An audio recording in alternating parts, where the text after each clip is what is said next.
Good evening, everyone, and welcome to the Perez Art Museum, Miami. My name is Marie Vickles. I'm the Director of Education, and thank you for joining us for our Local Views at PAMM program with artist Vickie Pierre.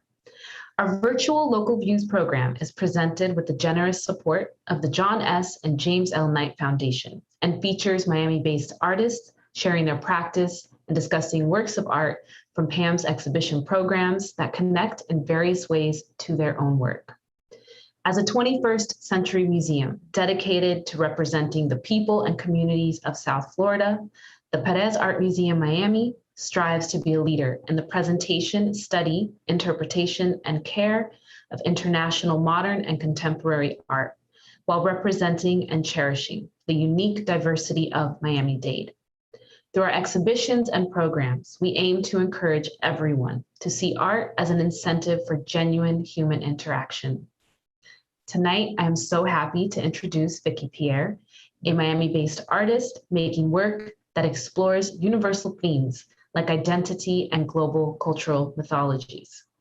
Before I introduce Vickie, I would like to acknowledge and thank the incredible team of people that work so very hard to make these programs come together online. Thank yous go out to Anita Bram, Associate Director of Adult Programs and Audience Engagement, and our world-class AV team, Denise Faxis and Andrew Bird. We could not do this without you. Thank you. Let's get started. Vickie Pierre, born in New York City, lives and works here in Miami, Florida. Her work has been displayed in solo and group exhibitions throughout South Florida, including Art and Culture Center, Hollywood, the Little Haiti Cultural Center, Perez Art Museum, Miami, and Ulay Arts, among others. Nationally and internationally, her work has been featured in exhibitions at White Box, New York, the National Museum of Women in the Arts, Washington, D.C., the Museum of Contemporary Art of Puerto Rico, Habitation Clément, Martinique, the International Museum of Modest Arts, France, and the Oriente Gallery and the Center for the Development of Arts in Cuba. Vickie was a recipient of the 2017 South Florida Cultural Consortium Award, representing Miami-Dade County. In 2019, she was selected as one of 10 artists in the 6th Annual Orlando Museum of Art Florida Prize in Contemporary Art. Vickie's artworks may be found in private and public collections, including Progressive Art Collection Cleveland, Millennium Partners Collection of Contemporary Art at the Four Seasons, Miami, and the Polk Museum of Art, Lakeland, to name a few. As you watch along this evening on Facebook or YouTube Live, please post questions for Vickie in the comments section. She will try to answer as many as possible in the Q&A portion of this evening's presentation. And remember, if you value this and other programs presented by the museum, please consider supporting us by going to pam.org/donate. So without further ado, please join me in welcoming Vickie Pierre to Local Views at PAMM.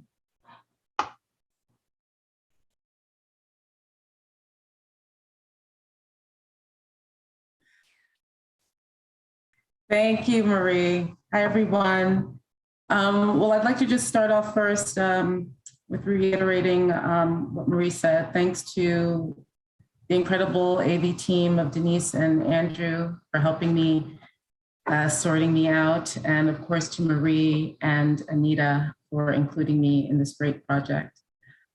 To start, we'll talk about what brought me to my current body of work. It all really started from some works on paper that I was doing. I was playing around with a lot, trying to find a direction for my work. Prior to this body of work, I was focusing a lot on very painterly brushstrokes and building of color. And I wanted to do something that was really different and kind of separate from art school, but still playing along with ideas from artists that I really admired. Locally, while I was in New York, when I was a student, but also artists from various arts movements in Europe. like surrealism. That's a big one for me. And so I started working with these prints, these rubber stamps, where I used the dress forms of Snow White, Cinderella, and Sleeping Beauty. And I was using these forms because I was thinking about femininity and being a girl in New York City and then in Miami, and how these things were important to me, but also not important to me, and how they fit into my culture, how I was raised, and just like larger issues that I was beginning to become more aware of as I was getting older. And so one of the things that really stuck out for me were these rubber stamps, which were of Snow White, Cinderella, and Sleeping Beauty. And so I started playing around with them and trying to find form in their use. And as that was coming together, I started thinking about these forms, or rather these characters, these icons, these Disney icons, and how they were sort of, they were just kind of not really representing all young women. And so I wanted to do something to disassemble that, to deconstruct that. So I started taking them apart in the sense where I just used the lower portions of the stamps and started making these stamp works. While the same time I was doing these stamp works, I was playing around with these perfume bottles that I'd been collecting for a really long time. And I was collecting them. I just found them one day in a thrift store, but I remembered them from growing up. My sister had a few of them, and they were like little dolls. And so I started making the connection between these perfume bottles and the Disney stamps, and particularly because the perfume bottles were dressed the same way. They were in this kind of Victorian, early 18th century, early 20th century style dress with a lot of petticoats and a lot of curls and ruffles. And again, I was thinking about femininity, but I was also thinking about class and race. And so I just kind of wanted to play around with that. And as I started playing around with that, I started seeing broader forms and shapes and contours that would later become a regular part of my practice. So we can go to the next slide. Thank you.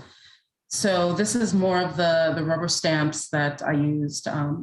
And a lot of the times when I'm working, or when I was working, I don't follow the same formula as I did back then, but during that time, I used a lot of writing. And so I would listen to music and sort of do an automatic writing where I would just write whatever I was able to write before the next word or line changed. And so oftentimes I would use lyrics from songs, or I would remember some poetry or just artist musings, and I would include that in the text.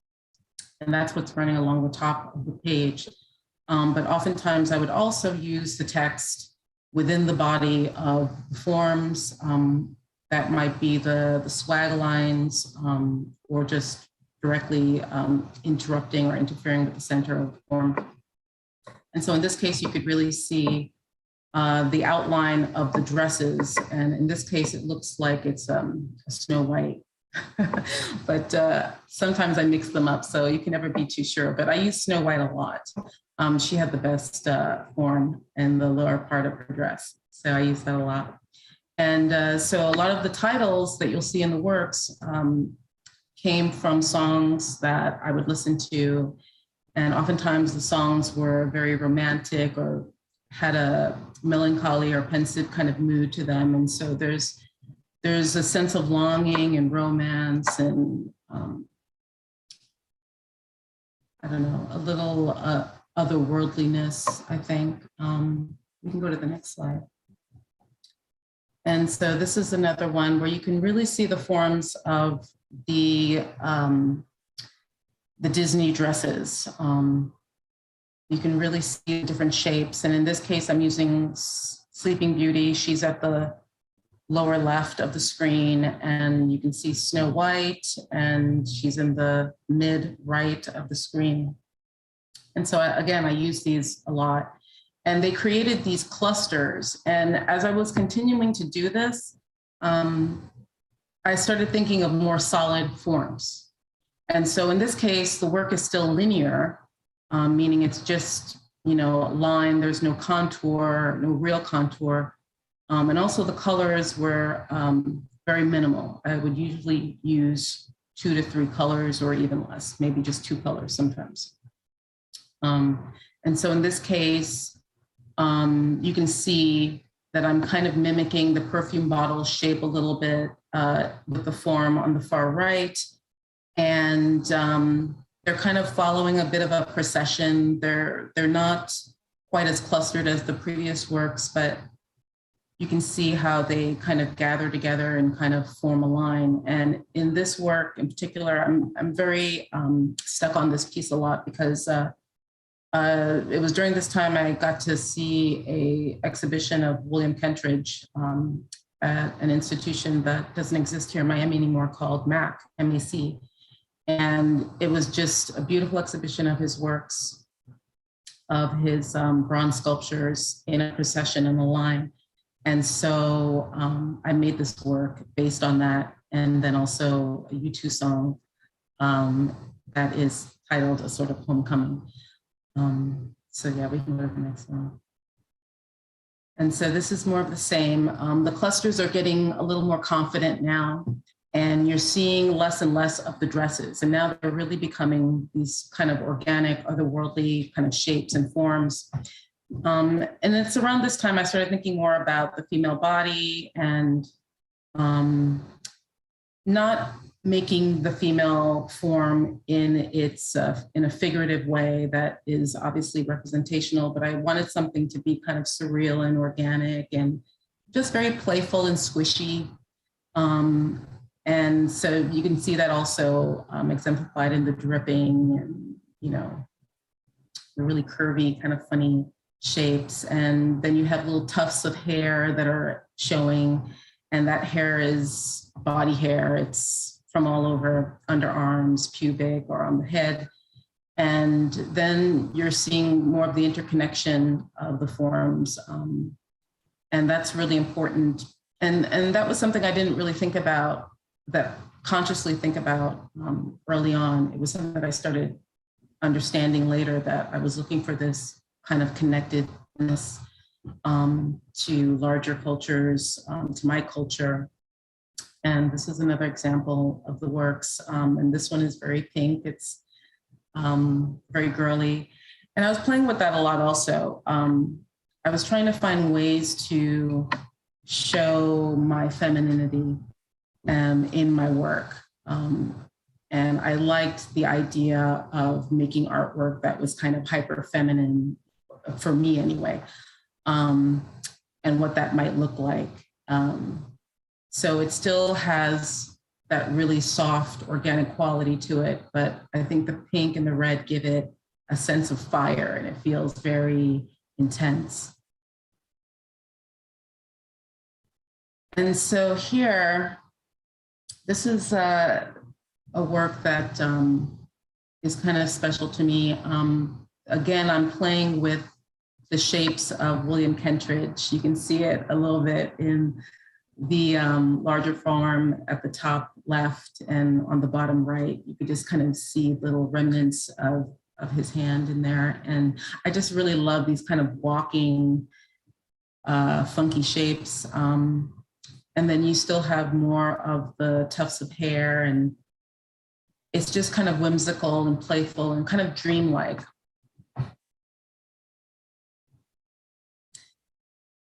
Yes, and so after a period of doing that, I was kind of searching for a way to break away from that work that was so super feminine and playful and whimsical, and find a way to make the work more grounded. And so without a lot of backstory, we'll just say that I kind of stripped myself down. I stripped everything down, and I started making these works on paper, collages and acrylic. And these are smaller pieces. These are about 11 by 15, and they're called poupées.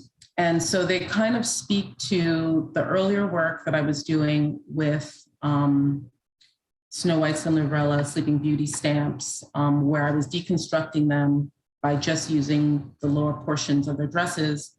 And so now the poupées, I was speaking more to my French side. You know, poupée means doll in French. But still there was something more relating to my ethnicity, to race,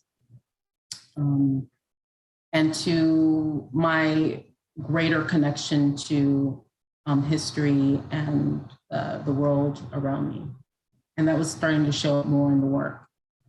And so as the work evolved, I became a little less afraid of messing with the surface, because I really early on enjoyed just the blackness.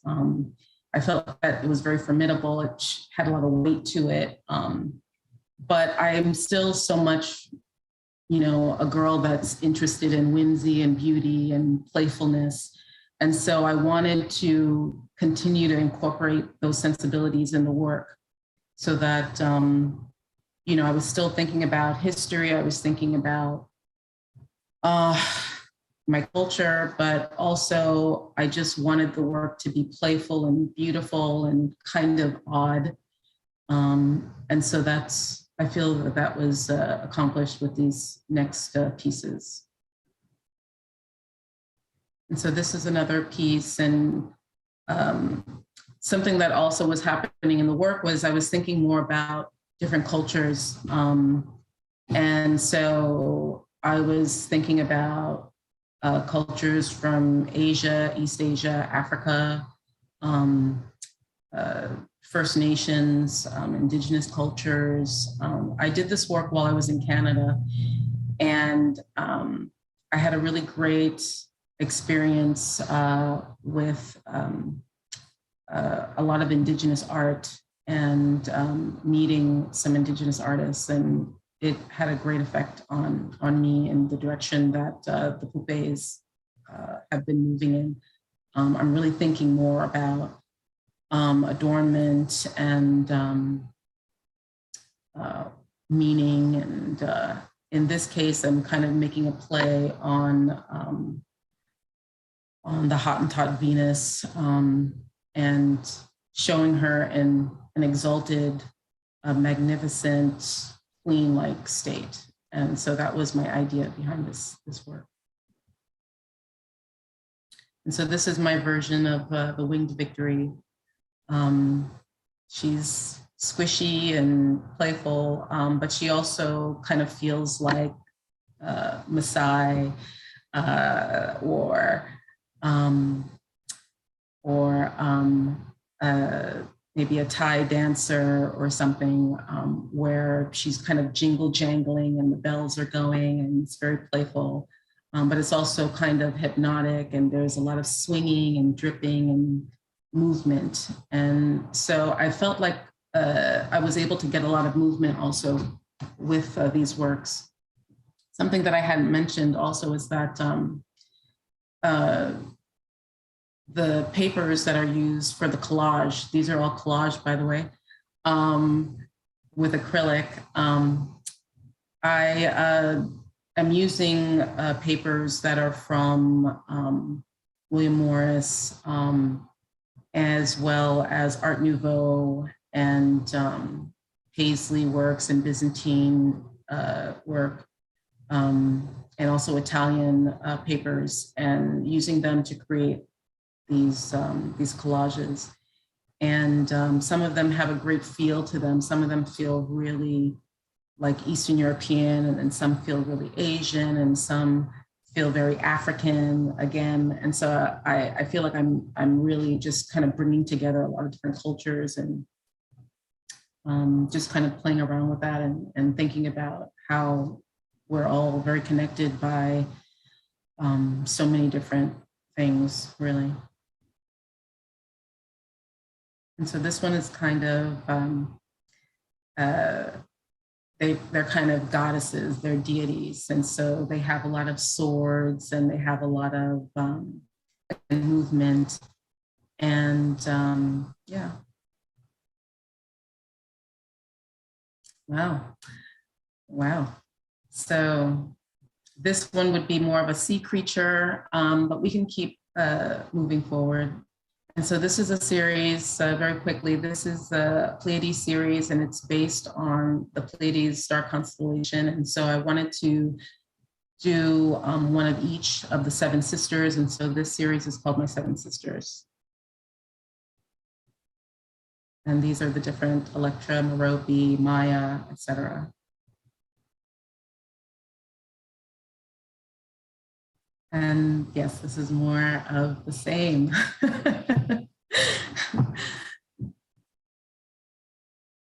Yes. And so I'd like to start focusing a little bit on my assemblage pieces and the installation works.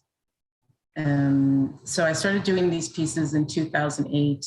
And again, I'm playing around with the perfume bottles, the Avon perfume bottles, and also adding sconces and creating these kind of architectural memory boards, if you will, where I'm thinking about like French colonialism with Haiti, but also just the beauty of these objects as standalone objects. And so I'm playing around with all of these. And then they vary from from panel to panel, from work to work. Some of them are mimicking French toile or European design and architecture. In this case, I use some text, again, similar to what I used to do in the works on paper or in the paintings. And they're kind of, again, just whimsical, ponderings, thinking about storybook musings, just very playful. In this case, this work is really more about, it's about Haiti, it's about the Caribbean, it's about the slave trade. And, but then at the same time, there's this poetry that's running behind it. And so I play a lot with that. And we'll go to the next one. So this is another work. Some of these pieces have a bit of a funerary feeling to them. But again, it's not meant to be death-like or funeral. It's really more like, you know, a sense of longing or loss or playfulness. Scratch that, not playfulness, but definitely longing and just considering loss, really. Yes. So this is a work that I did recently for an exhibition, and this work was conceived during the recent protests in the wake of the killing of George Floyd. And I could say that it was probably a long time coming. My work doesn't ever directly address like social or political issues in the obvious sense. But in this case, I felt really compelled to do something that would speak to just what was in my heart and, you know, the great sadness that I felt at watching the video, and just, but then also the powerful message of people protesting. It really gave me the impetus to create this work. And so this work is called Black Flowers Blossom, the Hanging Tree. And in it, I am expressing a sadness, but also thinking about the future, and all of the strands of beads were done by hand. And so they're glass beads, wood beads, also plastic flowers, mixed media works. And then I used more of the perfume bottles from the Avon series, but then also some galleon ships that are bookshelves. And in this sense, I'm also, again, using objects that are from memory, that are from my family that I used to have. And so, again, the idea is to kind of present a feeling of mourning, of sadness, but also of knowing that there is rebirth and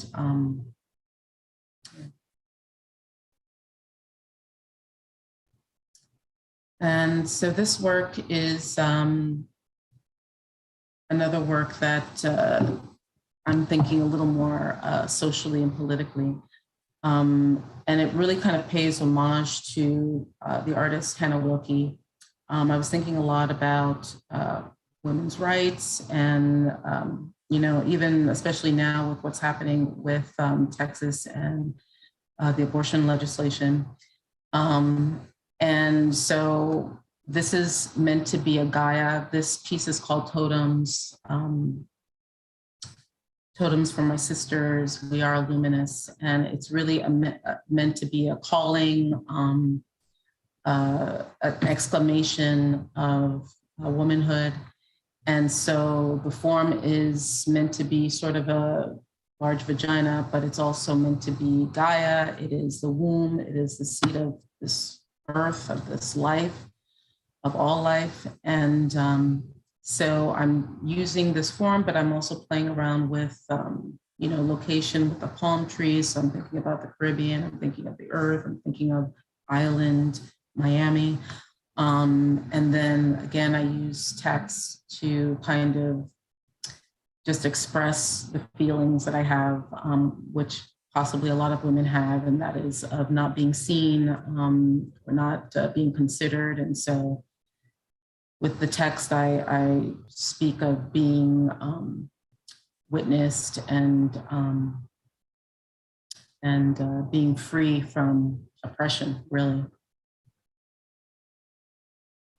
So this final slide is a mural that I did in Boca at the Boca Raton Museum of Art very recently. And so I wanted to include this because this is it feels very full circle for me that I created this painting initially so many years ago in 2007, and then to have it kind of blown up in this huge mural at a museum. It's just really a dream come true. It's an honor, and I'm very excited about it. And the title is the same. It is a sort of homecoming procession. And in this work, I also included some black butterflies that are attached to the wall. This is an exterior mural at the entrance of the Boca Raton Museum. So, if anybody has a chance, they should check it out. And so with that, I'd like to invite Marie back and come on down. Thank you. Hey, Vicki. Beautiful work. Beautiful, simply gorgeous, really. Thank you so much. Thank you for sharing your work with us, yourself today. So we're going to answer a few questions that came in. We have one from Facebook.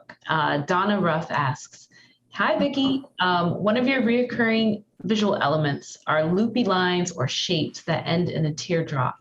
Are these connectors, tears, necklaces, all of the above, question mark?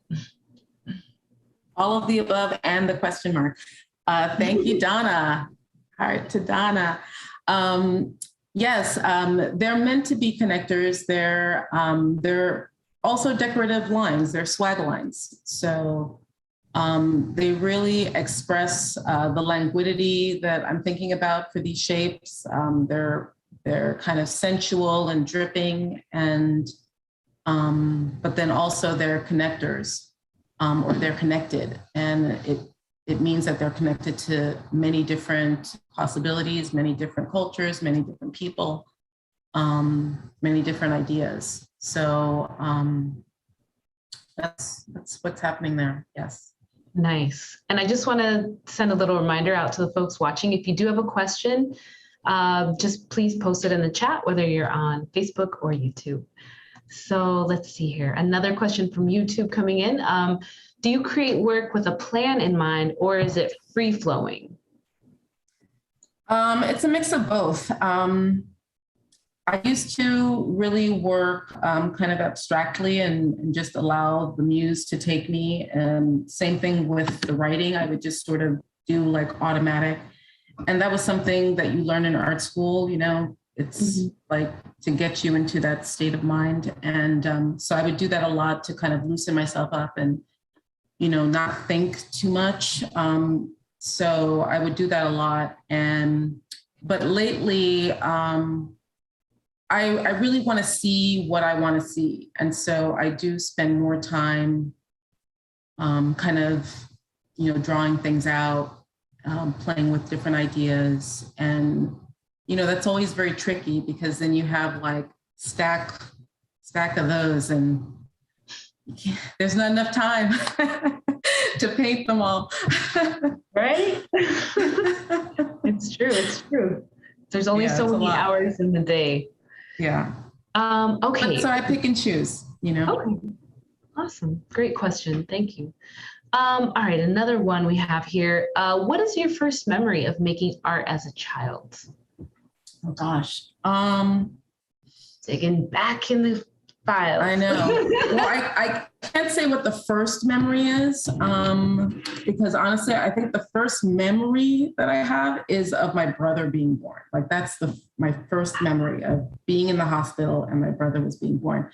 That's the earliest that I could think of. But I can tell you that I used to draw a lot in my school books. I also used to draw a lot on the walls in our home. Oh. Yeah, my parents did not like that. So those were some early memories. And that was like 5 years old, 6 years old. And my mom actually has kept a lot of my books that I drew in. Oh, maybe an archive show? Oh, no. I don't know. Maybe. I'd love to see those. I'd love to see those. Okay. Let's see. A couple more questions. Well, all right. What do you hope a viewer of your work will see or perhaps understand or just become more aware of? Well, I think something that I've struggled with a lot is, you know, the work being very linear, you know? And so I think someone, you know, looking at my work or, you know, even a young artist should consider that the work doesn't ever have to be linear. You know, I think that it's okay, even though I'm sometimes embarrassed by it, I think it's okay to kind of meander and kind of move around and sort things out.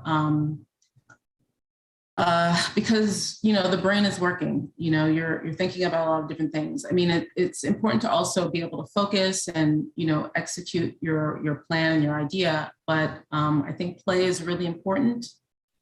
And yeah. Awesome. Okay, so we have a couple more questions from YouTube. One of the questions asks, do you have plans for more murals? I think that's a trick question. I don't actually. The last mural is the one that was in Boca, and that was actually physically painted by a great company called Chalk and Brush.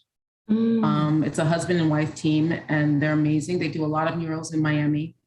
And so it is my design, but they executed it beautifully. And I think I'm more suited to, you know, what I'm doing in my studio. I really enjoy that kind of physical, close kind of work. It's just my preference. Yeah. So who knows? Maybe there'll be a mural in my future, and maybe not. Okay. Yeah, Stay tuned. maybe a commission mural. Okay. It could happen. It could absolutely happen. But again, I'm more focused on studio work. Got it.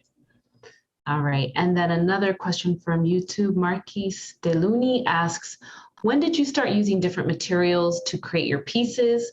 What do you feel the mixed media component adds to the work? Okay, well, that sounds like my nephew. I think that's my nephew. Okay. Marcus. Yes. Ask me the question again, please. Sure.